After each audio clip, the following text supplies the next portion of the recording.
On this edition of the Watchmen Brief, Trump's nominations, in particular, Tulsi Gabbard. We'll talk to Trevor Loudon next to see what's wrong with that decision.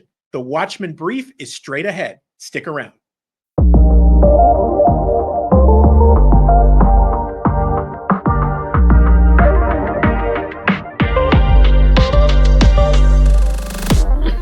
And welcome back to the Watchmen Brief. My name is R.C. Williams. And I'm Juliana Ormond. Given the times that we're in, Donald Trump is the president-elect of the United States. A lot's going on in D.C. and in states throughout the country.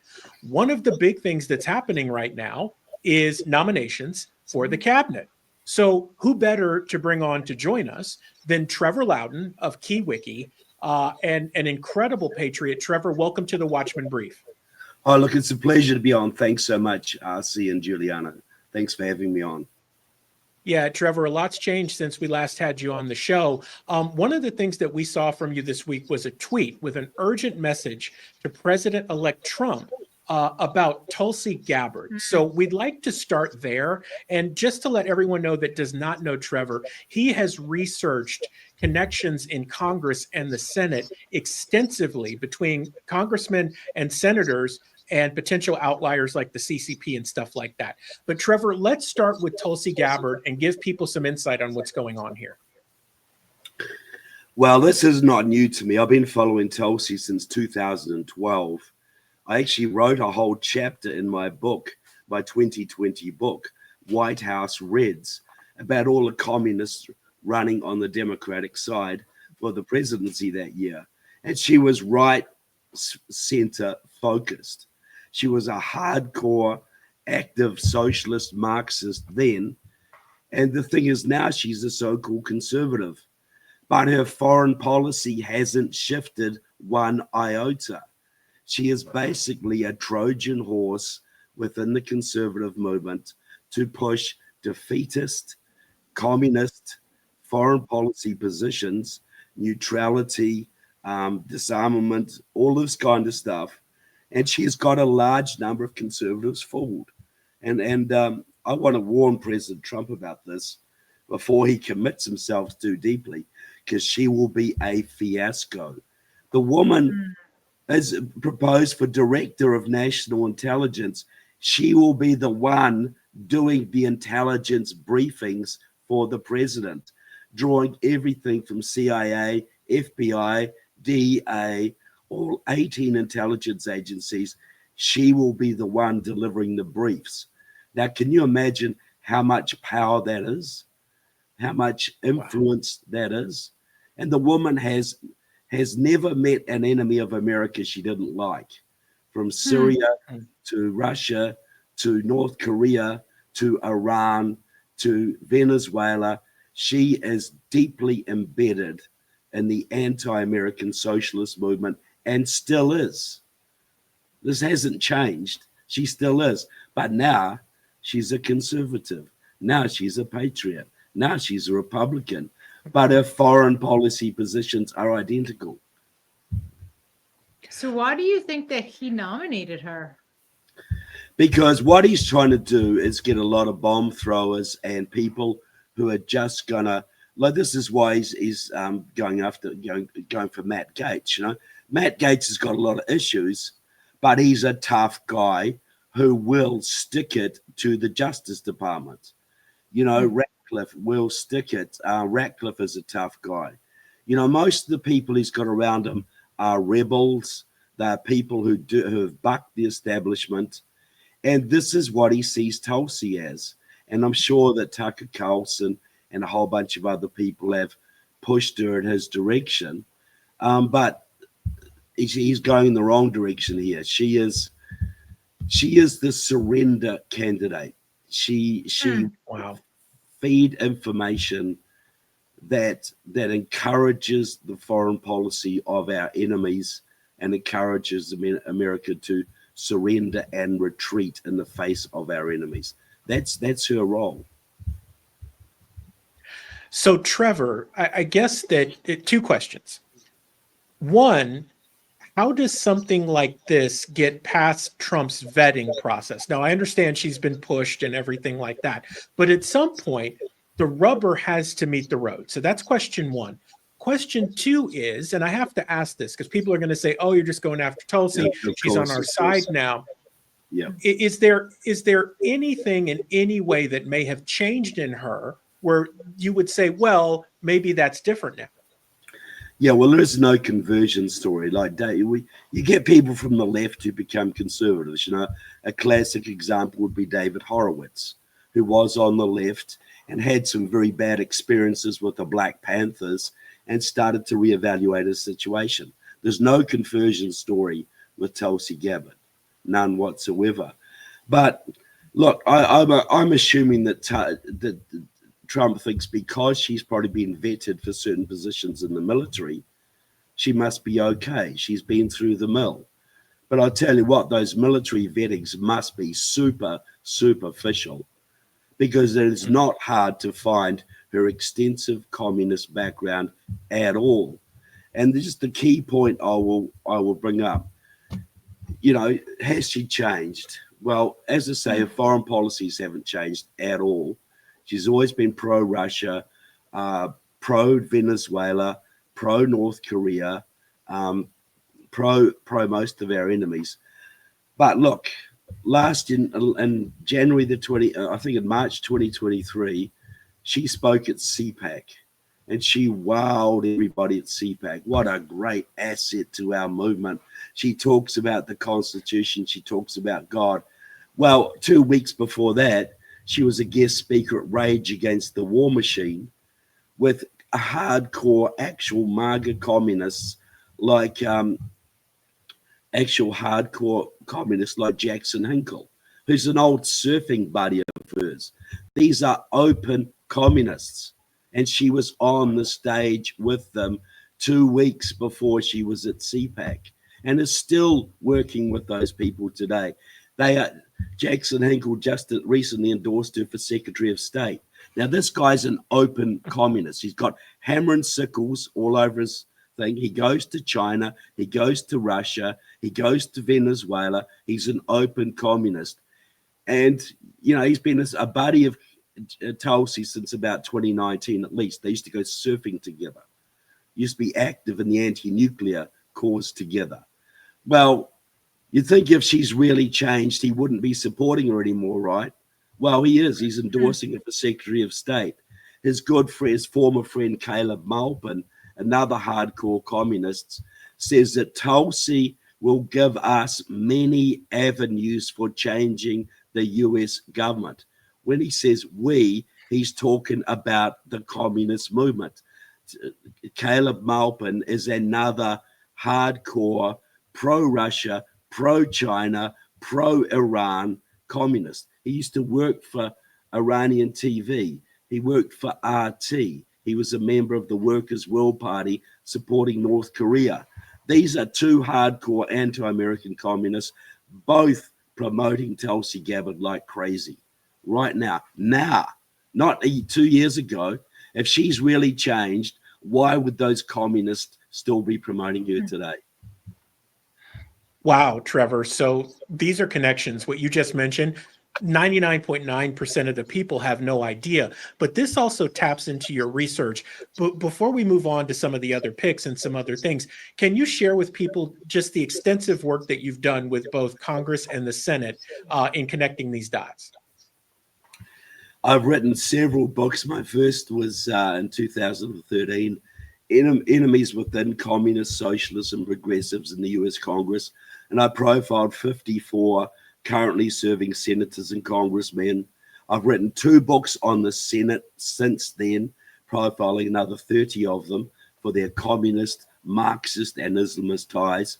And I've written 4 books on the Congress, and I just did a 400-page book on Kamala Harris, which was released just before, about 6 weeks before the election, detailing her extensive pro-Chinese communist ties and Tim Walz's extensive pro-Chinese communist ties, way more than you've seen, way more. And the book is behind me on the shelf, actually. It's called Stealth Kamala Harris's Communist Roots. You get it on Amazon. So I've been writing about these people for over 15 years. I've been writing about Tulsi since 2012. This isn't new. I've been warning about Tulsi for more than 10 years now. And if she'd changed, I would be okay. And if she had a position like maybe reforming the Veterans Administration or something, I'd be okay with that too. But she's not. She's proposed as Director of National Intelligence, one of the most important intelligence posts in the nation, and she wouldn't be able to pass a background check to drive a school bus. This is going to be a huge problem for President Trump if he goes ahead with this. I'm trying to warn him seriously. He cannot go ahead with this nomination. So, Trevor, this is so critical. Is there anyone else on the list of Trump's appointments that give you pause or that people should have context on? Yeah, well, most of them I'm very supportive. Not like RFK, for instance, has a lot of very problematic areas. He was very much involved in the radical environmental movement. He worked with communists against our military for a stage. But his job is to sort out the health sector, which I agree with. And, get rid of fluoride out of our tap water, get rid of the pesticides in our crops. So I'm okay with him doing that. Matt Gaetz, I've got a few problems with Matt Gaetz, but I think he'll be good at sorting out the Justice Department. The only ones I really have, I scratch my head in a few of them. I'm just sort of wondering why Kristi Noem would be over Homeland Security. I would have thought that Trump would get some tough bulldog-looking guy, a General Mattis, not General Mattis, but like a General Patton type to go after Homeland Security. Like, I love Tom Homan. I think he's a fantastic pick. I love Waltz. I love, Jeffrey Miller. I love almost all of his picks I'm right behind. It's really only Tulsi that I have very, very deep concerns about. And if I didn't, I wouldn't be saying anything. I don't want to upset a whole bunch of my base and a whole bunch of my friends for no reason.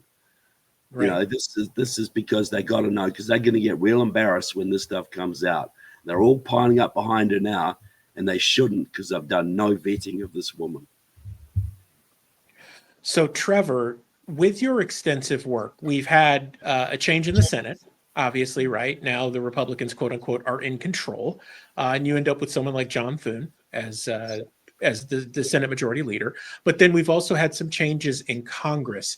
With the people who are ultimately going to make the decisions on Trump's nominees and basically shape law for the next couple of years, are there any others that stick out to you that present an issue for us in moving the agenda of President-elect Trump forward?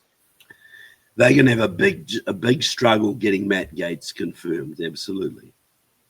He's not popular amongst many of his colleagues. And that's why I quite like him, because he isn't popular. So that's going to be a problem. I think, but there's no others that really. RFK is going to have a few problems as well, but there's none that just get my radar just digging like Tulsi. I cannot. The only way he'll get Tulsi through or Matt Gaetz through is by doing a recess appointment, and that still depends on the goodwill of the Senate to some degree and the goodwill of the Democrats, which will be about zero. So there was a theory that Gaetz has been put up as a sacrificial lamb. Put Gaetz forward to make all the others seem more moderate. But I don't think that is right. I think Trump wants him in there as a wrecking ball against the Justice Department. And as long as he stays in that lane, I'd be very okay with that. How do you think the Christian community is responding to the people that he's nominating for his cabinet? Say that. I didn't get that. Sorry, Juliana. How do you think the Christian community is responding to the appointments that Trump is doing right now? Do you think they're happy with what he's doing? Well, the Christians who supported Trump, and a lot of Christians didn't, which I was foolish, but that's their choice. Most of the Christians who are supporting Trump are willing to go along with pretty much whatever he puts forward because they're just so darn happy that he's going to do the things that need to be done. So I don't think he's going to get a lot of pushback from Christians. The only area I think there might be a problem is in health and human services. You know, RFK will probably be pretty soft on abortion, for instance, and I can see some issues there. You know, I can see some problems there. So he's one that's going to be some struggles over, definitely. But I think overall, I think the Christian community, like most of America, is pretty darn pleased that Trump is in the White House and he's going to take a wrecking ball to a lot of what's been going on the last few years. And I think they'll overlook a few problematic nominees and, you know, Matt Gates's alleged moral problems, etc., as long as they get the job done. That's my sense of it. So, Trevor, if we can go back to Tulsi here as we work to land the plane. Two-part question. Part one is, if Tulsi Gabbard is indeed confirmed and takes over as DNI, what do the next 2 years or 4 years look like with her in charge? That's part one. And then part two is, if she is not confirmed, who do you see as someone that could get confirmed? Yeah, I'm not sure about who could get confirmed, and really, there has been nobody that's really been put on the radar on that one. So I just, yeah, I don't know about who could get confirmed instead of him. But look, what she will do is basically move America, try and move the intelligence feed to the president in a much more neutralist, much more appeasing, much more non-interventionist direction. Now, a lot of people might say that's really good. Like Tulsi Gabbard, for instance, when Trump was trying to have regime change in Venezuela, she was absolutely campaigning against Trump on that. Her friend Jackson Hinkle was just down there meeting Maduro last week. So, okay, so we didn't go for regime change in Venezuela. Now they've been sending thousands of their prisoners and mental patients to our country to do massive damage to our country. That didn't have to happen. And she was on the wrong side on that. So she will continue to do that sort of thing. She has never met an enemy of America she wouldn't make excuses for. And that goes for Russia, for China, for North Korea, for Venezuela, for Cuba, the whole lot. And a lot of libertarians, they say, well, we wanted a non-interventionist foreign policy. Yeah, well, yeah, we don't want to surrender foreign policy, which is the direction she will push us in. Wow. Trevor, thank you for this. This is certainly a Watchmen Brief red alert, because so many people have no idea what's brewing just under the surface. Trevor, if they want to find you and all of your good stuff, including your books, where can people find out more information on you? Where can they contact you? Yeah, just trevorloudon.com. Trevor, Trevor, Loudon, Loudon.com. Well, yeah, it's written right there. Just my name.com. You can get my books and videos and everything there. And I will be doing a lot more on Tulsi Gabbard. Believe me, I'm going to be writing a lot of articles. I want to get ahead of this. You know, this is just too dangerous to let go. Yeah. Trevor Loudon, thank you for joining us on the Watchmen Brief. Everyone, for Juliana Ormond, I'm R.C. Williams. For more information on the Watchmen Brief and all things Watchmen Action, you can go to watchmenaction.org. That's watch, M-E-N, action.org. Until next time, so long.